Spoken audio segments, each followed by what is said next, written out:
की आमच्या समाजाची ताकद काय जो आजपर्यंत झाला नाही. हे दाखवल्याशिवाय आपली कोणी दखल घेणार नाही, कुठल्याही पक्षात दखल घेणार नाही. आज भारतीय जनता पार्टीने आपली दखल घेतली आहे, परंतु आणखी मांडायचे असतील. आज अनेक ठिकाणी गेल्यानंतर आपल्या स्मारकाचे प्रश्न आहेत. स्मारक त्या ठिकाणी प्रत्येक ठिकाणी पाहिजे, त्या ठिकाणी अडवलं जात आहे. आज सगळं अक्षरशः चप्पल तुटलेली होती.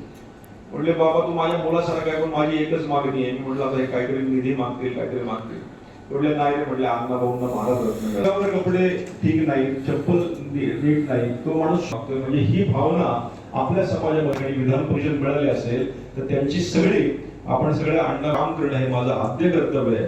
म्हणून ह्या पुढे बोलून चालणार नाही. उद्या हेच मुलं माझा बोललेलं सगळं पूर्ण करणं माझं कर्तव्य आहे. पण नवीन पद्धतीने मी काम करणारा माणूस आहे, कारण एज्युकेटेड आपल्या समाजाचा डेटा जेवढा कोणाकडे नाही. माध्यमातून खूप चांगली घोषणा झाली. आरटी होत असताना त्या ठिकाणी मी काल मंत्रालयात गेलो.